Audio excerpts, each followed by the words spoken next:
It's been a while since I cosplayed for a movie review. And as you can see, I just pick up some of the stuff that I have around my house.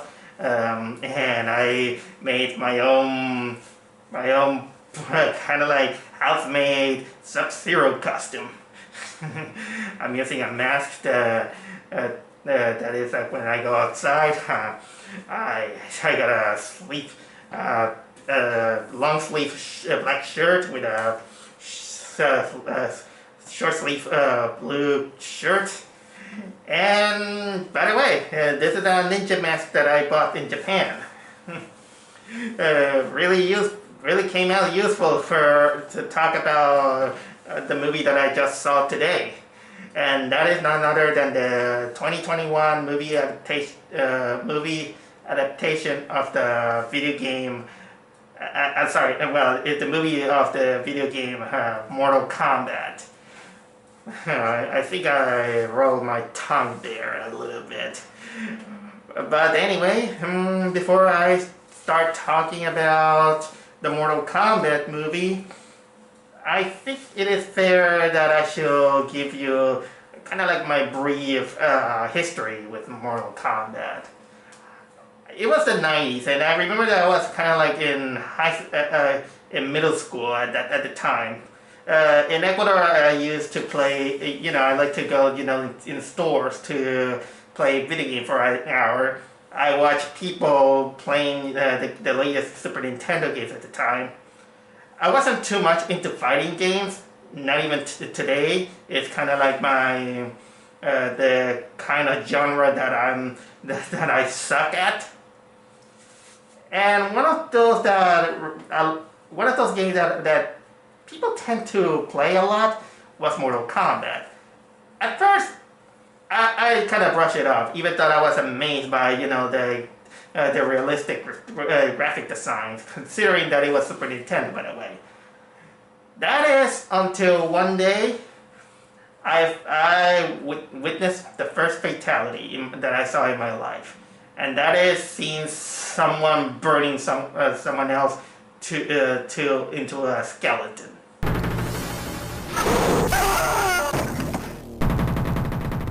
Scorpion win. Flawless victory. Fatality. And I remember that at that time, me, like other people who were kind of new to this, we were apparently really shocked. And little did we know that this kind of became a cultural phenomenon about how far you can push the violence on media. Like it actually took me a while to warm up to the whole thing. But I do remember that, wow, Mortal Kombat kind of scared me at the time. It took me up until it's kind of like in the third game that I finally decided to give it a try. And the fatalities were actually more sillier than when you think about it. It's not exactly kind of like a real life thing than like many of those kind of like those pompous adult things. And then little by little, I began to get really interested to the lore. And I do remember that the ones that I play were Mortal Kombat 2, Mortal Kombat 3, Mortal Kombat Trilogy, Mortal Kombat 4. And I remember that this is where I kind of stopped because I know that the 3D Mortal Kombat weren't as popular as there is. And then, yeah, we got... And then, of course, we got the new generation of Mortal Kombat that technically revived the franchise, which is, and now that I see the histories of Mortal Kombat, is really, when you think about the violence that this game franchise has, it's incredible how it went from this to this.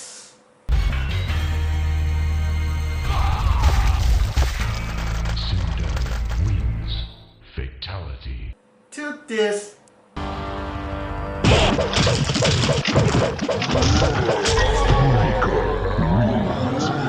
And even this.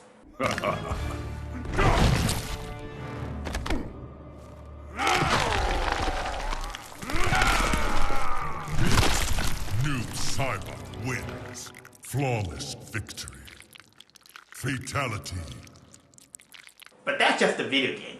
Another thing that people technically tend to talk about Mortal Kombat is about its influence in other media. Technically, the 90s movie that came out, directed by Paul W. Anderson before he became enthralled with his trophy wife.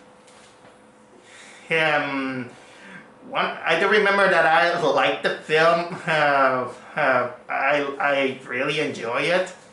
Little did I know that the biggest problem that this movie had is that it was PG-13. The violence and a lot of the gore that the video game is really known for, it was basically toned down or gone. So it was treated more like some action film.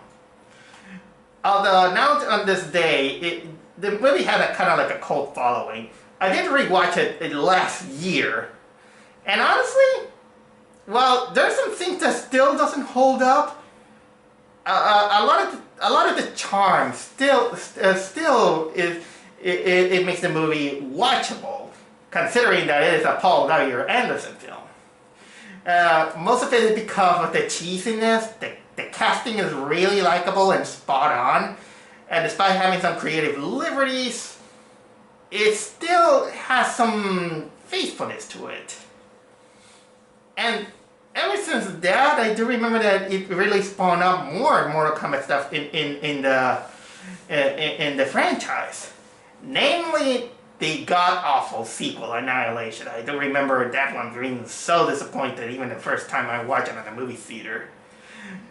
There's also the TV series, which I only watched one episode, and that was it. It was until I kind of seen the review of this YouTuber named Phaelus. Really good job of keeping me interested on the Mortal Kombat Conquest TV series. He also showed us why this show is really important. Because it introduced none other than Zero, the greatest Mortal Kombat character! This is a running gag that I always laughed at. But there's also the animated TV series. I was pretty innocent, and I did watch the series okay, even though now that I grew older and become more observant, I began to realize how dumb that animated show was. But that was just my past with Mortal Kombat. What about this new movie? Truth to be told, ever since its announcement, I wasn't hopeful. I didn't have so much faith on this film because I knew that there was gonna be some changes. And considering some of the track record of how Warner Brothers is doing on the kind of movies that is doing, I wasn't kind of like 100% keen on it. But I was still kind of willing to give it a chance. Because hey, a lot of people know Mortal Kombat. There must be some passion or love into it. Last year we had Sonic the Hedgehog, which kind of proved that a Hollywood video game movie can be done right. Not perfect, but still enjoyable. Still makes me wonder why people consider it one of the worst movies of that year, when it isn't. I think far worse than that. So I went to the movie theaters today. I didn't have so much expectations. The only thing that I had in mind is that, okay, there are going to be some changes. They're going to see some things that I got worried of. They did promise that it's going to be R-rated with swearing and fatalities, which is something that the other movie didn't do. And I just come out and I have to say this. It is both a step forward and a step backward when you compare it to the other film. Still is better than Annihilation. But what I can say is that while I had some fun and enjoyment watching this movie, its execution and the way it tries to give some fan service to the people who are really into the lore of Mortal Kombat, it's gonna be felt like a Johnny Cage kick in the balls. And I don't know what I was expecting, because normally fighting game movies are not exactly notorious for having a good plot or a good story, especially from Hollywood of all people. But the thing is that Mortal Kombat has enough material and good enough of a story in order to build up a world that we can put it on the big screen. Oh yeah, that actually reminds me that there is an animated movie that came out direct to video. I didn't see that, but I heard people that it may be a little bit flawed, but it's worth kind of like a watch. That's the least I could say about this one. And honestly, I wasn't expecting much. I just went through the ride. I just enjoyed some of the stuff, but still, I tried to watch it in a kind of like a semi-professional eye, and I did notice that, yeah, there's some things that I don't agree. Some things are really lame. For the uninitiated, I'll say brief that Mortal Kombat is basically centered on a tournament that involves fighters trying to protect our world, which is known as Earthrealm, from invasion of denizens from another world that is known as the Outworld, which also involves the kind of like the world of hell or the land of the dead, which is known as the Netherworld. And this tournament is basically kind of like a sacred ritual in order to maintain the balance between those two realms.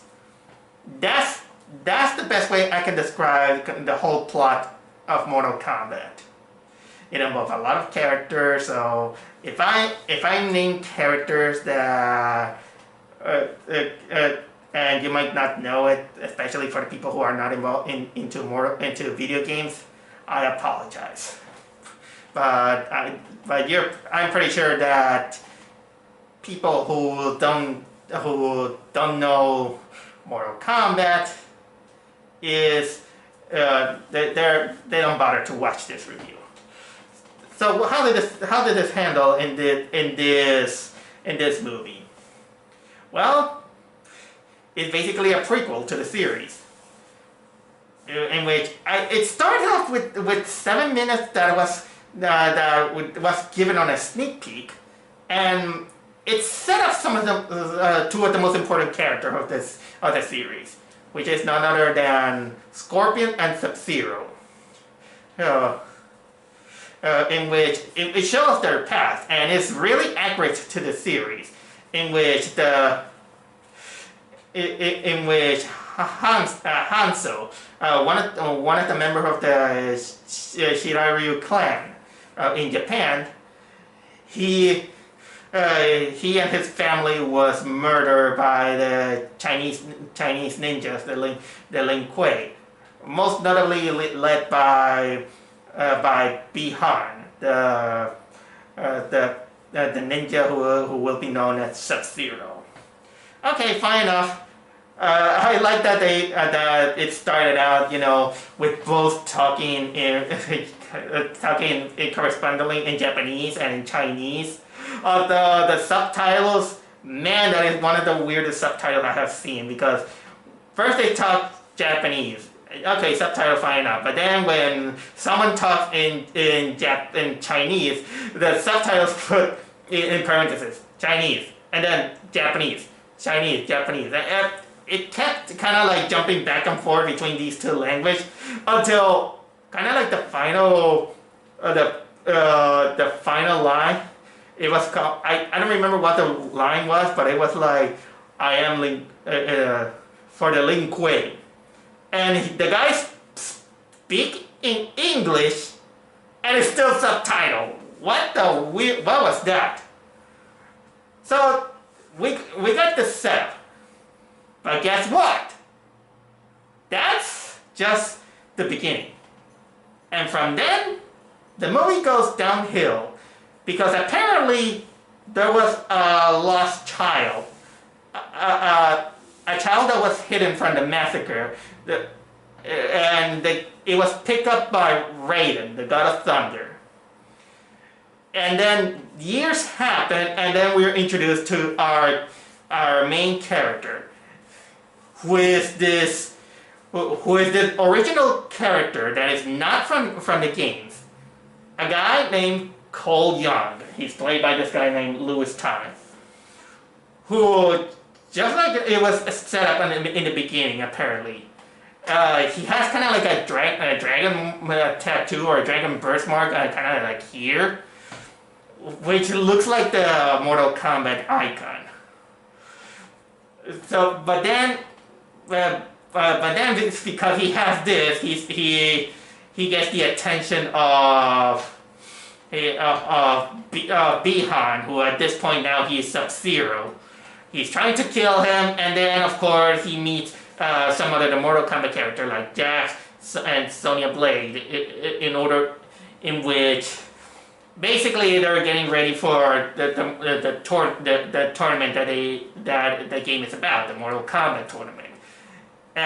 Boy, this tattoo, this birthmark, is technically a sign of the chosen people who is going to participate on the tournament. So this is only just the small synopsis. It kind of goes on in a big plot that it will take me kind of like a while to talk about it. But I'll say this. There are some things that I like, but there are also some things that I don't like, which I will get into details. But in order to talk about this, I think it is better for me to talk to you in the perspective of the characters that appear in the movie. First off, I gotta talk to you about our main character, Cole Young. The guy who is supposed to be the savior. He's the guy who is supposed to be the main character. And they created him because they wanted him to become the avatar of an average person. And also, technically, he was supposed to be the viewer surrogate. To Louis Tan, I want to apologize. You did an okay acting. You weren't so bad. I know that you're a fine person. But here's the thing. Cole Young sucks! This guy is one of the most boring characters I have ever seen. I mean, man, this guy is a wet blanket. Nothing about this guy is important. They wanted him to represent an average guy? Sorry about the card. I don't know why they're doing it at this time. But anyway, an average guy.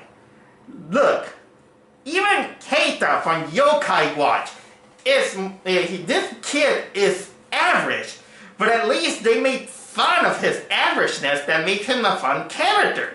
But this guy, he just this kickboxer guy who he has a wife and a teenage daughter. His whole motivation is just being there, and they always trying to build up that he's kind of like the chosen one. And no, I don't like that. If he's gonna be kind of like the chosen one, make him at least do something, or at least don't make him steal the thunder of the characters that we love. Kind of like they did on that Sonic X anime, where they tapped this kid that steals the thunder of all the other characters, and this pisses off a lot of fans, even me. Hell, even James Marsden, as much as I thought it was okay at the character, there was the danger that he could steal what we came for, which is Sonic, which thankfully it didn't do much about that, but still, the movie could have been better without James Marsden. This could have been also, and honestly, this could have been done better without this character of Cole Young. Or maybe if you want to keep the guy like that, make him more interesting. Which it doesn't help also, you know, with the whole, with him being kind of like the descendant of the Shirai-Ryu clan. Because he came out being the descendant of the baby, something that I kind of understand. Man, that this guy is such an uninteresting character. And when you have a lot of characters in the Mortal Kombat roster that has better backstory than this guy, even better than this guy is even Zero from the greatest Mortal Kombat character. I mean, how'd that happen? Alright, so what are we gonna talk about? What about the other Mortal Kombat characters? Who appears in this movie? Okay, like I said, we got Scorpion, the guy named Hanzo, and we see him getting killed. And this part is still faithful to the game. He does appear during the climax and has the Scorpion scene. Then there's Sub-Zero. In this case, it's Bihan, which is the elder Sub-Zero, the one that is the villainous one. I like his presence. I like how every time he appears, he's kind of like the serial killer, and he does really well. Who else appeared? We got Jax. Jax, I think the guy's okay. They did build him up with that he loses his arms because of Sub-Zero breaking them, being kind of like the first instance of the fatality in this. An instant, a very gory fatality, if I could be fair in this case. And yeah, we get him donning the mechanical arms, which kind of starts out with really thin arms, which couldn't hold a candle to any other arm.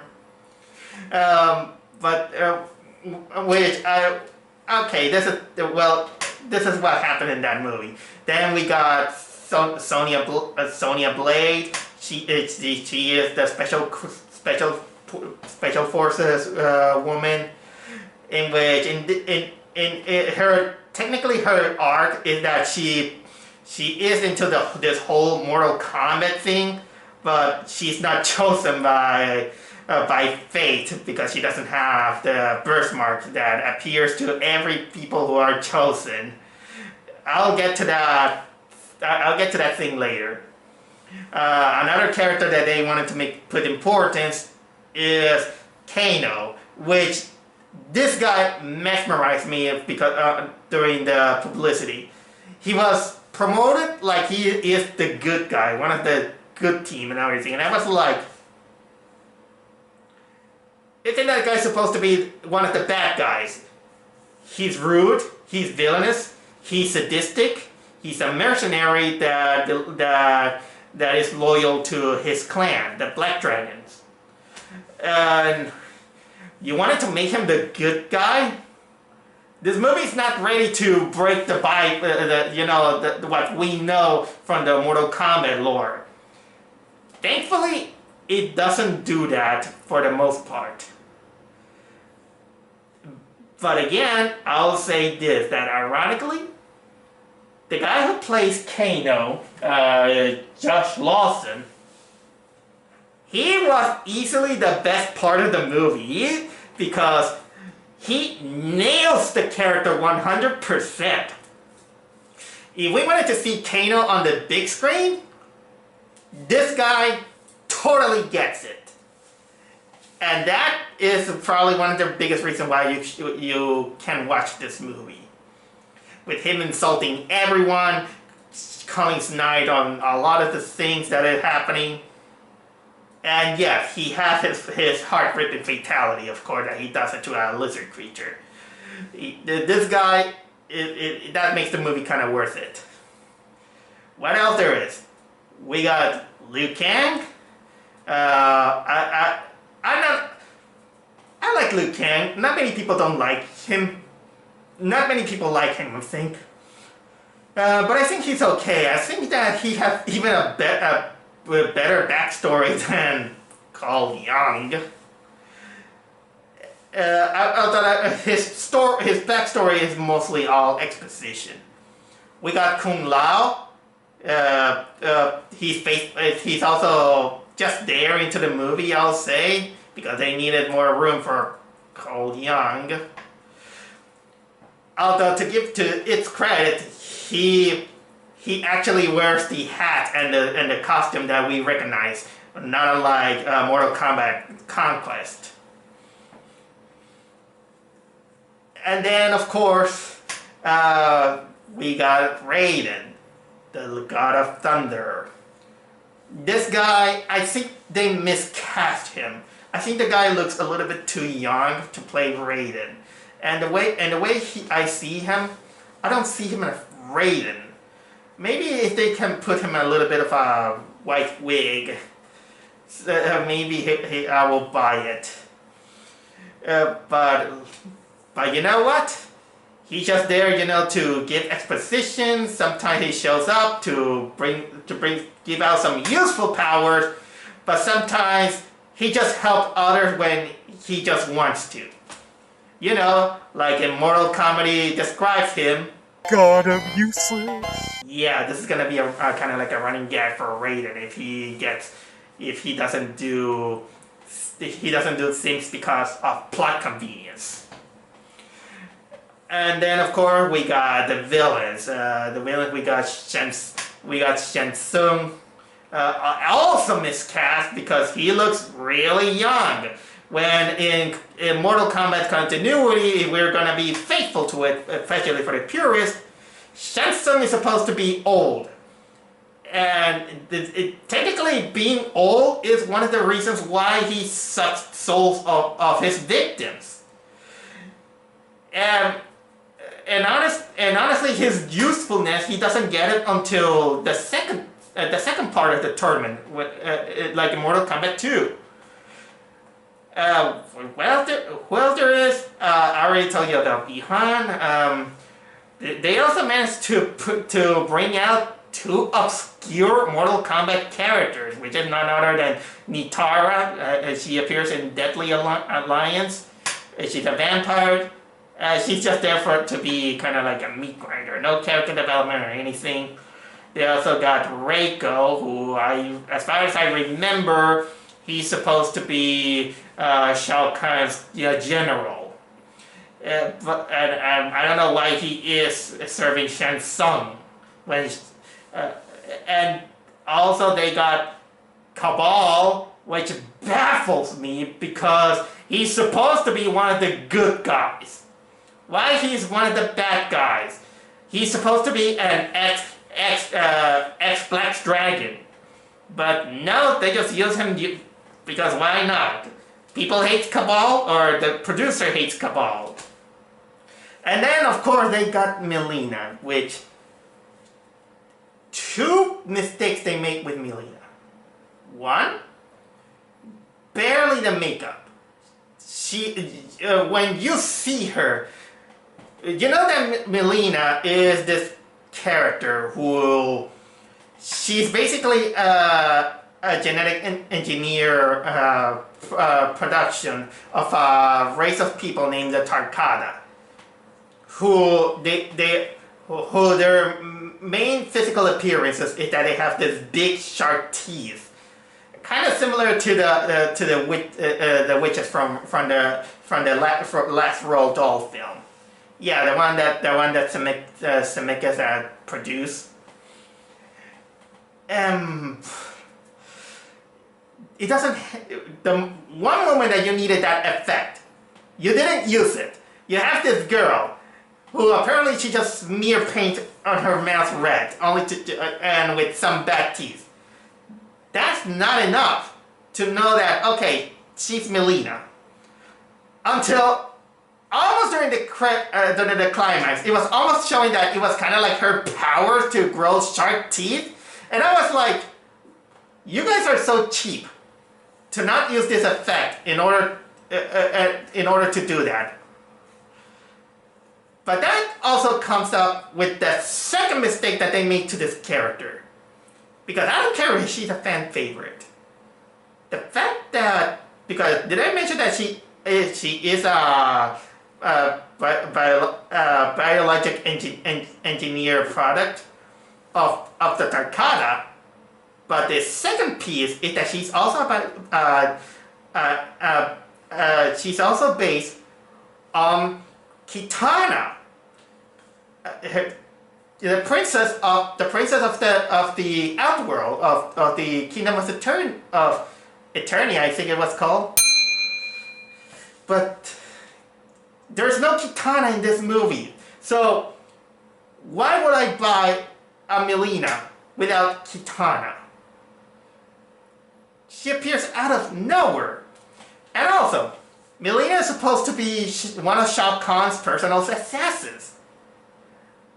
Man, that I'm talking like I want a lot of accuracy into a Mortal Kombat movie. Even though I know that we can have creative liberties, but at least video game movies, at least they should give us a lot of familiarity into the lore of Mortal Kombat.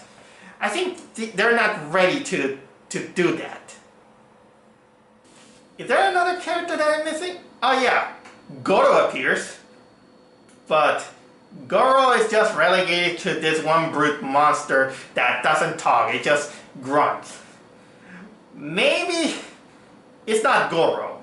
I'm trying to believe that this four-armed creature is not Goro, because it doesn't talk, and Goro is supposed to be kind of like the champion of the first Mortal Kombat game that the characters have to defeat. But anyway, now I can go a little bit with the cinematics, in which I think they're fine, I'll say. The action scenes are actually kind of fun.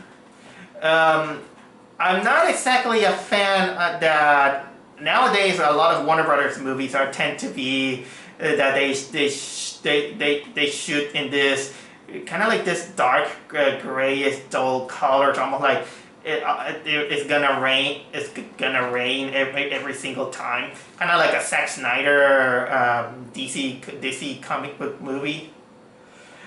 I'm really noticing a lot of that, and while it gives out the mood, in contrast, it makes the experience really dull. I know that it's to make the kind of like the effects more look brighter.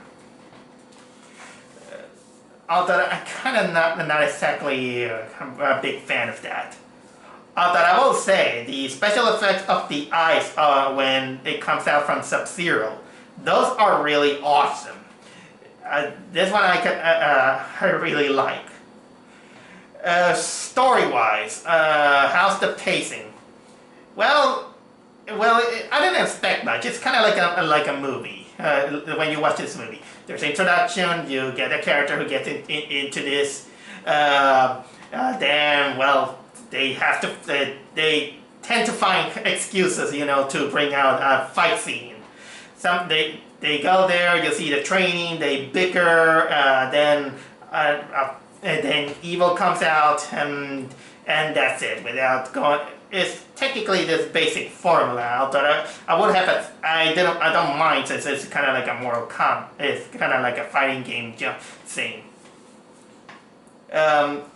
It can get serious, and sometimes it tries to be funny sometimes, but I'm glad that they kind of hold off much of the funny stuff although most of it is relegated to Kano. Because if it's not Kano making people laugh, we have to endure Cole Young, the most important Mortal Kombat character. God. You can tell that I'm not a fan of this Cole Young. Which brings me to I want to talk about some other stuff that this movie has. First of all, it does deliver on the promise that it's gonna have fatalities. And yes, they're not exactly, how can I say, the big bombastic or the exaggerated moments like, you know...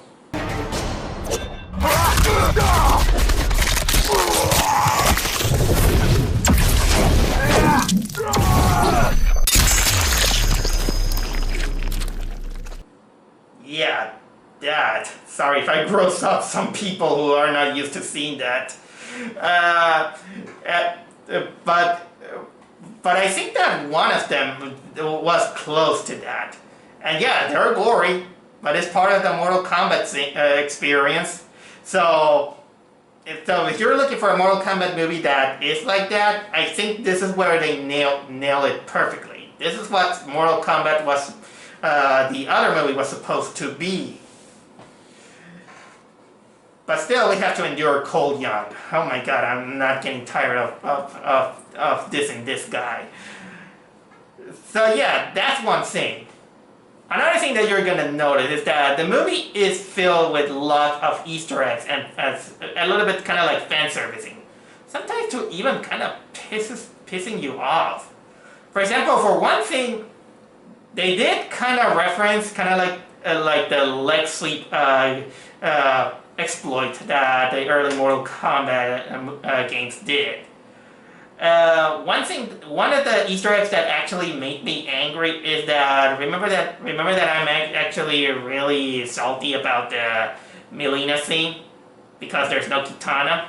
Well, they have the audacity in which there's one scene in which they have these characters talking, and what do I see in the background? Kitana's signature weapon, her fans! So, I'm starting to believe that Kitana was supposed to be in the movie, but they didn't get her. They didn't get an actress. They didn't put her in the movie, so they was like, you know what? At least we got a prop. What the hell? And I totally swear that there was a moment in which Kano tries to steal something from the Shaolin monks, and what he stole is none other than Shinnok's medallion. It's almost like a blink and you'll miss it. This is what I noticed. Oh yeah, we get to see Shao Kahn at least on a painting, which is not as bombastic as the Shao Kahn cameo from at the end of the old Mortal Kombat movie. So basically, that's I can tell about some of the Easter eggs. And now I'm gonna talk to you another thing that really harms the movie's storytelling. Remember that I told you that the chosen ones, they have these birthmarks appear in somewhere on their body. This is technically a MacGuffin.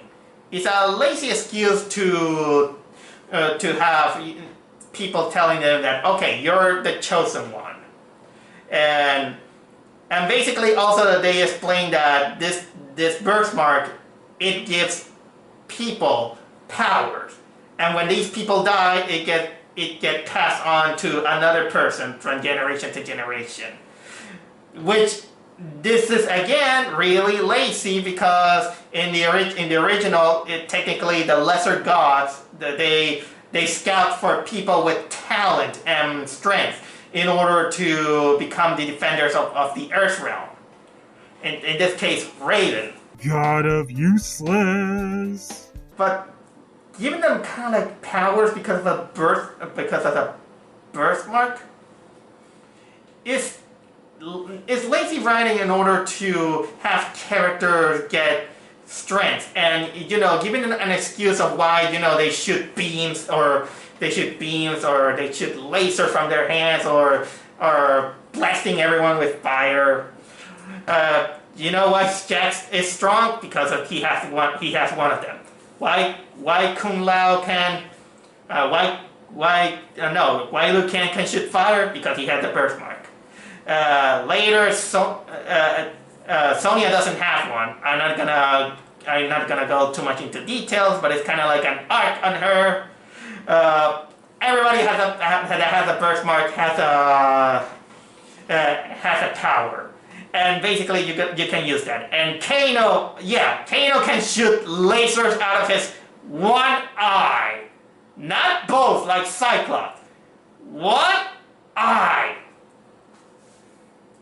Not because he used technology. No.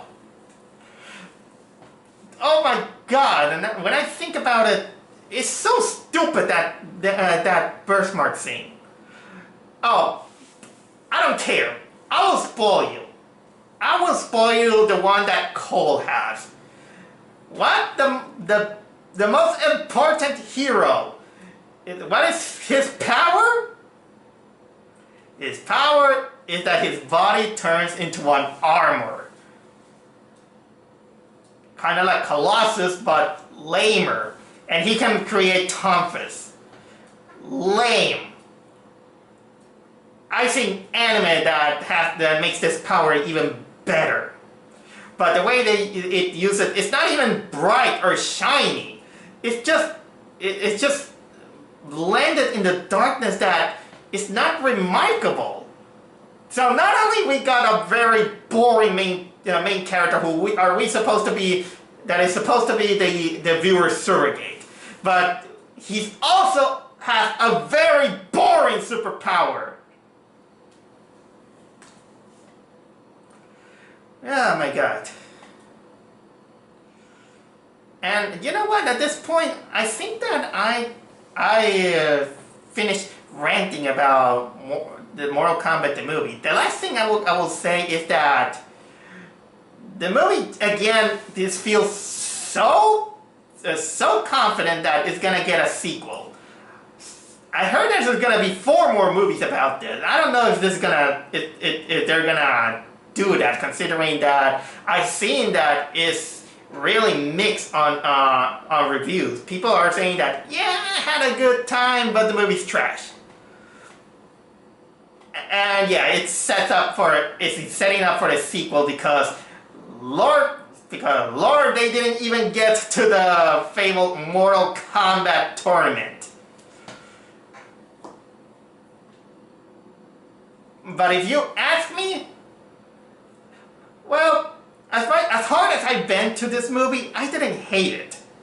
I had fun with it.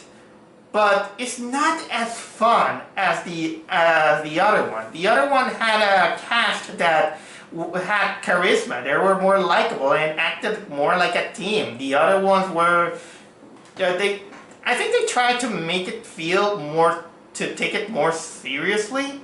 I get it, but still, something was felt off. I mostly blame kind of like the Cole Young character. Because he was kind of like a boring lead, a boring character, and doesn't hold a candle with it. Which kind of remind me also some inconsistency of the movie that, for example, how come one family dies from Sub-Zero freeze, but then this same scenario happens later, and somehow that family managed to survive the Sub-Zero freeze. So this is one of those fallacies. That kind of reminds me that there's a lot of editing problems with this movie, which makes the pacing really shoddy and kind of rushed. But this is something that just came out into my mind, and I'm not gonna go too much into detail. But I will say that this makes the movie a little bit messy, but well, not as messy as others, but that's technically what I will say about that. Do I recommend Mortal Kombat? Well, not really. Not really. I will say that I only recommend you if you're very curious and you like Mortal Kombat. It's not the best movie, but at least it's... I'll say this, at least to be kind to it. It's watchable. The movie is watchable. It's less cheesy than the other one. I actually kind of encourage you that you can watch both of them and make kind of like an interesting study of how people see these kind of video games in the 90s and this era. It kind of become... I think that it kind of became a kind of like an interesting time capsule of how Hollywood views this franchise. So in the end, this is no flawless victory, guys. So that's all I have. That's all I have to say. Mortal Kombat.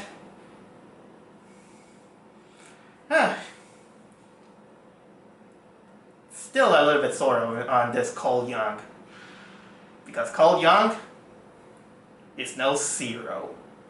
Zero, the greatest Mortal Kombat character! Toasty!